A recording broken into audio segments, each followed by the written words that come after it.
Amis Potter et des rôlistes en tout genre, soyez les bienvenus sur cette troisième vidéo d'Explicatio, série dans laquelle nous traitons de certaines règles pour Harry Potter jeu de rôle.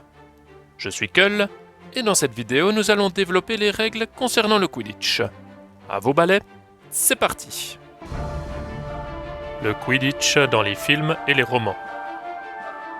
Le Quidditch est un sport particulier, comme tous les sports pratiqués par les sorciers d'ailleurs.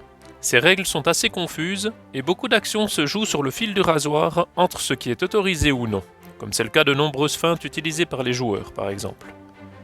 Bien que les règles aient été décrites dans le Quidditch à travers les âges, il reste encore de nombreux points flous sur ce sport pas comme les autres. Les nombreuses coupures dans les films et les trop rares descriptions dans les romans ne nous aident également pas à nous faire une idée globale du déroulement d'un match et de toutes les subtilités des règles qui le régissent. Pour toutes ces raisons, il a fallu extrapoler lorsque nous avons décidé de retranscrire les règles du Quidditch pour Harry Potter jeu de rôle. Le Quidditch dans Harry Potter jeu de rôle. Comme vous avez pu vous en rendre compte en parcourant la base, nous avons commencé par décrire les règles de base de ce sport, la manière de compter les points et les éléments principaux qui régissent un match. Mais même avec tous ces éléments, il reste difficile de jouer un match de Quidditch dans son intégralité. Le principal problème est qu'un match peut durer longtemps, très longtemps même. On se souviendra de certains matchs ayant duré plusieurs jours avant que le vif d'or ne soit attrapé. Difficile donc de représenter simplement un match dans son intégralité sans que vos joueurs ne commencent à s'ennuyer. Pour remédier à ce problème, je vous propose de gérer les matchs de Quidditch d'une manière un peu particulière, axant les actions de vos joueurs autour de points forts du match, ce que l'on appelle les moments clés du match. Ces moments clés sont alors traités comme des combats, dans lesquels les personnages emploieront leur initiative, leurs compétences et décriront les actions qu'ils désirent effectuer, la fameuse déclaration d'intention. Pour les autres parties du match, le maître du jeu procédera à des ellipses narratives, se contentant de quelques descriptions sur l'évolution du match en cours. Si vous n'êtes pas familiarisé avec la notion d'ellipse narrative, un lien en description vers un article détaillé sur le sujet vous éclairera sur la question. Gérer les entre-deux. Gérer un match de Quidditch demandera de l'investissement pour le maître du jeu. Il lui incombe de décrire ce qu'il se passe entre les diverses phases de moments clés en fonction de l'évolution du match. Il doit donc faire preuve d'improvisation. Vous pouvez vous aider de vos dés pour ce faire. Personnellement, je lance un dé 100 pour chaque équipe lors de ces entre-deux afin de déterminer qui domine. En fonction des actions précédentes, j'octroie certains bonus à une équipe ou à une autre. Il s'agit en quelque sorte de bonus de morale. Dans d'autres cas, lorsqu'une équipe domine trop un match, je lui octroie des malus dus à un excès de confiance qui les mènera à la faute. Nous reviendrons sur cette notion d'entre-deux dans l'exemple qui suivra. Le maître du jeu, ce commentateur sportif. Autant vous l'avouer tout de suite, en tant que maître du jeu, vous allez devoir jouer le rôle de commentateur sportif zélé, passionné par ce sport qui représente toute votre vie. Pour ce faire, je vous conseille d'employer le personnage de Murphy McNulty, personnage canon tiré du jeu Mystère à Poudlard et qui remplira parfaitement cet office en faisant montre d'un zèle hors du commun et d'une passion sans borne pour le Quidditch. Exemple d'un match entre maisons. Nous avons désormais fait le tour des éléments théoriques qui nous permettent de traiter un match de Quidditch. Mais en pratique, qu'est-ce que ça donne ? Essayons de détailler ça par étapes en prenant l'exemple d'un match entre Poufsouffle et Gryffondor. Dans cette première phase, vous allez décrire l'état d'esprit des deux équipes. En fonction de l'avancement de la coupe de Quidditch, des points de retard dans la coupe des 4 maisons, ou des frictions entre les deux équipes, cette phase peut être très intéressante. En voici un petit exemple. Et voici le moment tant attendu du premier match de Quidditch de l'année. L'équipe de Gryffondor s'avance sur le terrain, prête à en découdre. Mais voici Andy McMilliam, capitaine de l'équipe qui salue la foule. Il a l'air déterminé à laver l'affront subi l'année précédente par son équipe. Et c'est maintenant l'équipe de Poufsouffle qui fait son entrée sur le terrain avec sa nouvelle capitaine, Olivia Patterson. Olivia a repris l'équipe alors qu'elle venait de perdre son capitaine, partie travailler au ministère de la Magie après avoir réussi ses buses. On dit qu'elle fait preuve de qualité de tacticienne hors du commun. J'ai vraiment hâte de voir ces fameuses tactiques sur le terrain. Les joueurs sont désormais réunis et se saluent. Madame Billin s'apprête à donner le coup d'envoi. Voilà qui est fait. Élèves et professeurs, que le match commence.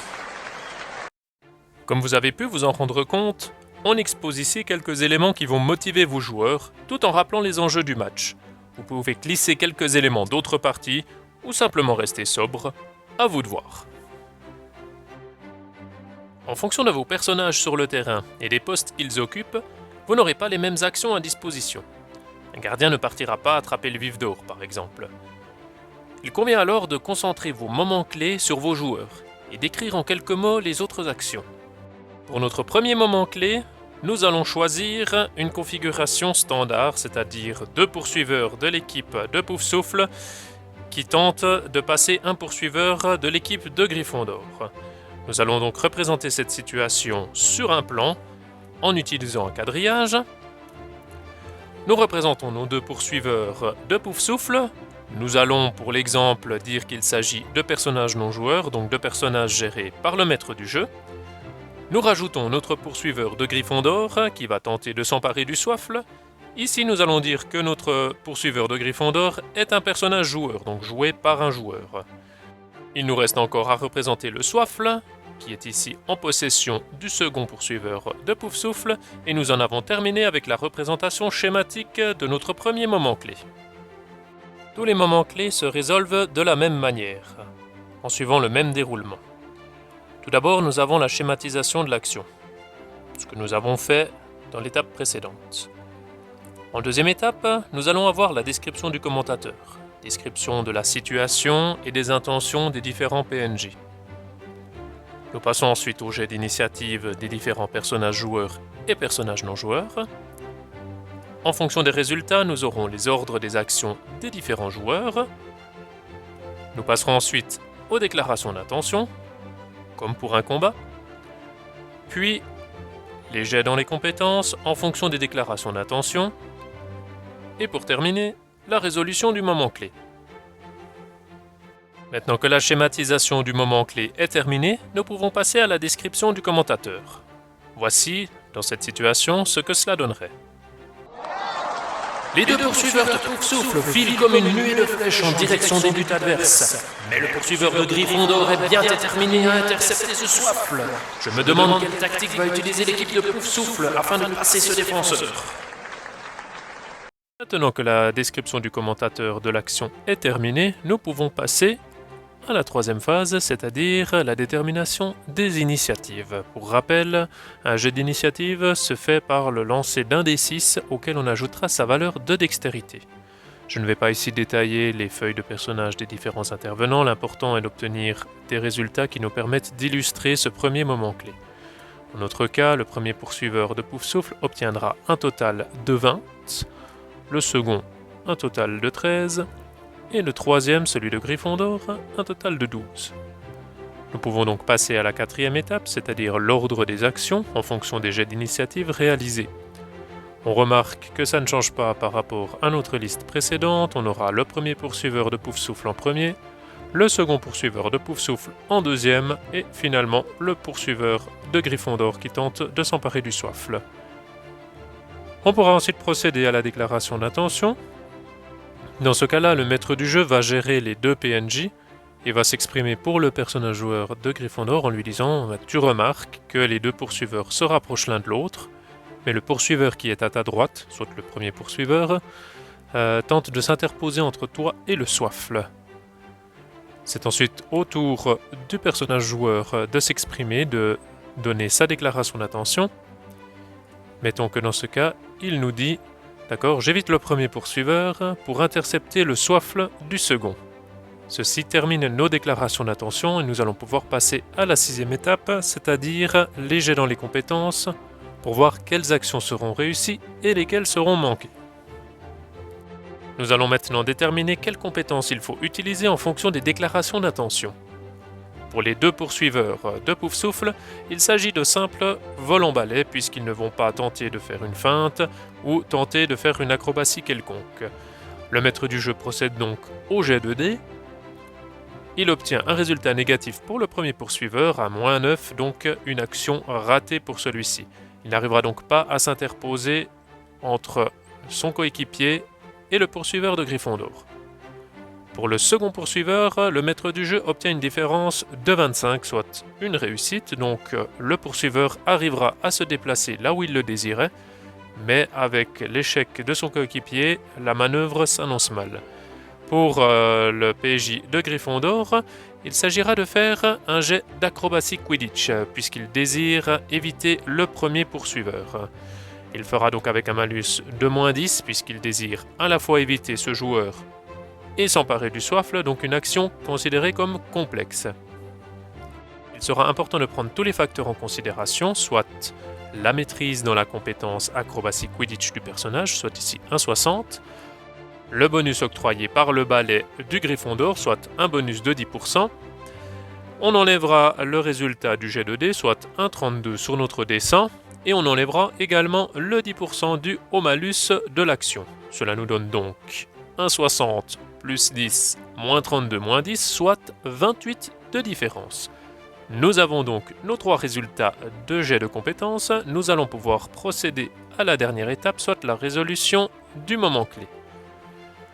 On remarque que le premier poursuiveur échoue à s'interposer puisqu'il a fait un résultat négatif à son jet de compétences. Le second parvient à s'écarter de sa trajectoire, mais le Gryffondor obtient un résultat plus élevé, va donc réussir à s'interposer. De plus, l'autre poursuiveur n'a pas réussi à s'interposer entre les deux adversaires.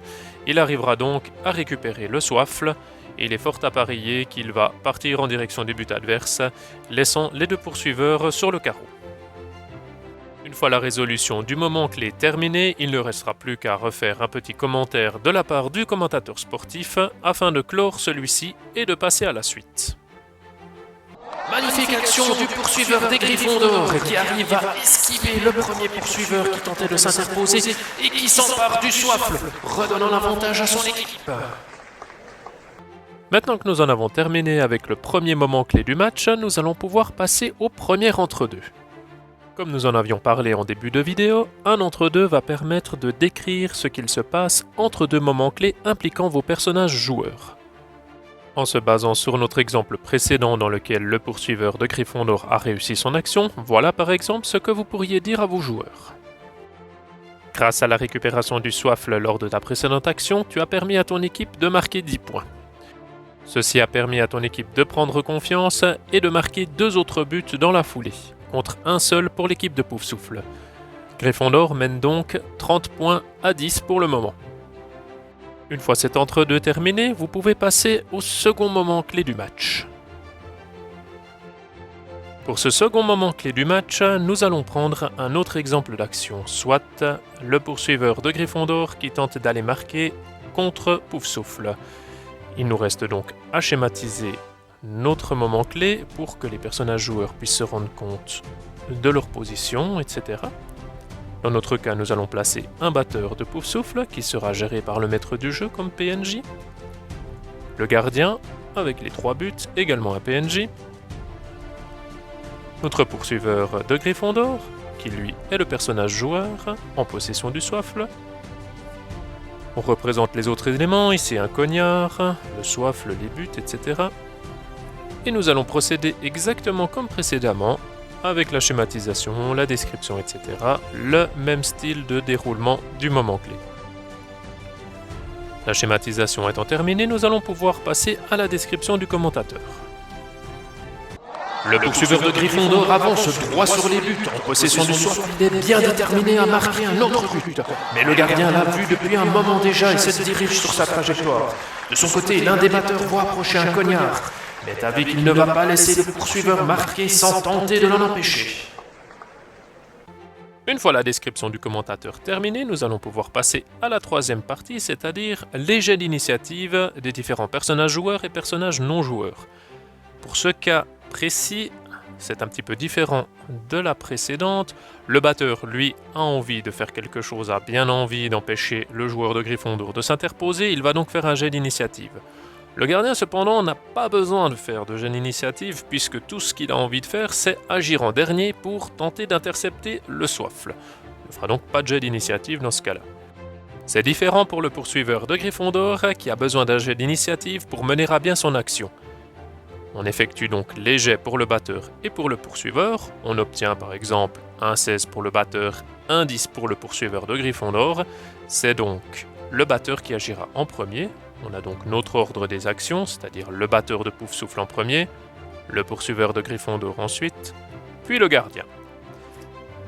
Dans ce cas-là, le batteur va pouvoir tenter d'intercepter le poursuiveur et l'empêcher de mener à bien son action. S'il avait obtenu un jet de dextérité, un jet d'initiative plus faible que le poursuiveur de Gryffondor, il n'aurait pas pu l'empêcher et le poursuiveur aurait pu tenter d'aller marquer sans aucun problème.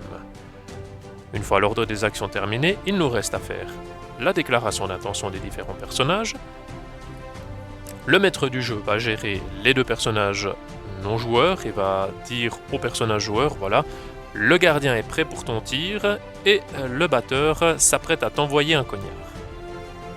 Avec ces informations, le PJ de Gryffondor va lui répondre « Très bien, dans ce cas je vais faire une roulade du paresseux afin d'éviter le cognard, la roulade du paresseux étant le fait de tourner autour de son balai.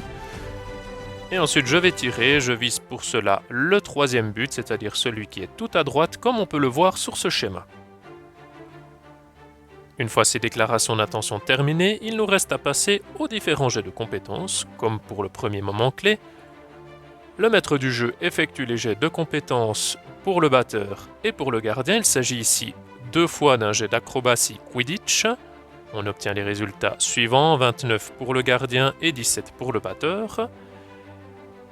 Dans le cas de notre poursuiveur de Gryffondor, il faudra encore une fois prendre tous les éléments en considération, soit pour commencer son jet d'acrobatie Quidditch, la roulade du paresseux et le tir qui vont lui mettre un malus de 15%. Je rappelle ce malus, soit vous pouvez vous référer à ce qui est noté dans la base pour les différentes feintes, soit vous pouvez l'appliquer vous-même en fonction de la situation. En tant que maître du jeu, vous pouvez faire comme bon vous semble. À ceci, il faudra encore ajouter un éventuel bonus du balai. On avait dit 10% dans le cas de notre PJ Gryffondor. On effectue le jet, ici un 42, et on n'a plus qu'à calculer combien s'élève la différence. Soit 60, plus les 10% du balai, moins 42 le résultat du jet, moins 15 le malus de l'action, cela nous donne un 13. Nous avons donc nos 3 jets de compétences, 3 réussites, ce qui est pas mal du tout. Nous pouvons donc passer à la dernière étape qui est la résolution du moment clé. Dans cet exemple, nous avons 3 réussites. Donc les 3 actions des 3 intervenants de ce moment clé sont réussies. Nous allons regarder un petit peu l'ordre des actions, c'est-à-dire le batteur qui va agir en premier. Donc il va parvenir à frapper le cognard, qui va donc toucher le poursuiveur de Gryffondor, vu qu'il a un résultat de 17 qui est supérieur au résultat de 13 du Gryffondor. Cela signifie que le Gryffondor ne parvient pas à esquiver le cognard. Avec sa roulade du paresseux, il va laisser tomber le soifle. Le gardien qui voulait intercepter le soifle n'a donc plus qu'à aller récupérer celui-ci qui est en train de tomber au sol et du coup redonne l'avantage à son équipe. C'est donc une action ratée pour notre PJ et ceci termine notre moment clé. Vous pouvez bien entendu terminer ce moment clé par l'intervention du commentateur sportif. Dans ce cas, voilà ce que ça donnerait. Formidable action de la part du batteur de Poufsouffle qui parvient grâce à son cognard à intercepter le poursuiveur de Gryffondor et à casser son action. Ouh là là là, ça a l'air d'avoir fait mal. J'espère que le poursuiveur de Gryffondor pourra continuer le match malgré tout. Et voici le gardien de Poufsouffle qui récupère le soifle et qui l'envoie à son coéquipier. Le poursuiveur de Poufsouffle repart pour une contre-attaque tambour battant.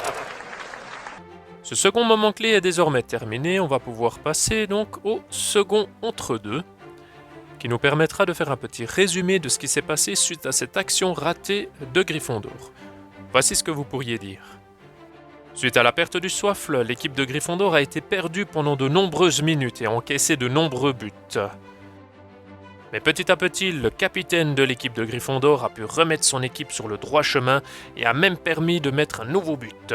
Nous sommes donc à 40 pour l'équipe de Gryffondor contre 60 pour l'équipe de Poufsouffle qui mène encore ce match, mais de peu.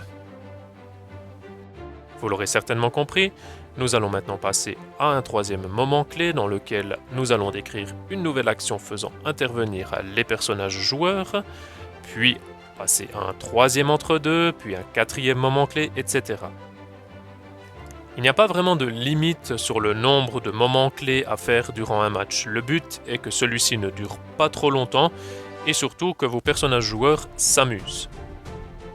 En règle générale, je prends 3, 4, voire peut-être 5 moments clés durant un match, en fonction de la vitesse de réalisation de ceux-ci. Plus un moment clé est rapidement réglé, plus il nous restera de temps pour en faire de nouveaux. Cependant, certains moments clés, comme on le verra dans les prochaines vidéos, peuvent prendre 2, 3, voire 4 rounds avant de se résoudre totalement, ce qui prend pas mal de temps et qui peut un petit peu ralentir la partie. Dans ce cas-là, je n'utilise que 2, voire 3 moments clés durant le match.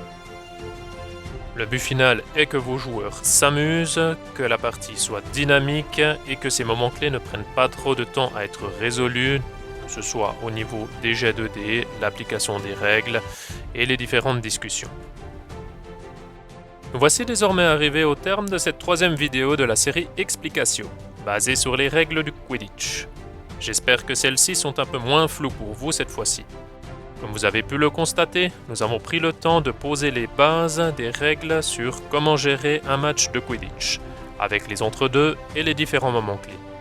Les prochaines vidéos seront plus axées sur l'action à proprement parler, avec l'utilisation de points de fougue, l'utilisation de feintes et diverses actions complexes. Comme toujours, si ce concept vous plaît, n'hésitez pas à aimer celui-ci, à partager entre joueurs et maîtres du jeu, et à laisser un commentaire sur les prochaines règles que vous aimeriez voir présentées en vidéo. N'hésitez pas à rejoindre notre Discord et à nous soutenir sur notre Ko-fi, cela nous fait toujours plaisir. C'était Keul pour Geekit, que la passion vous guide et vous accompagne.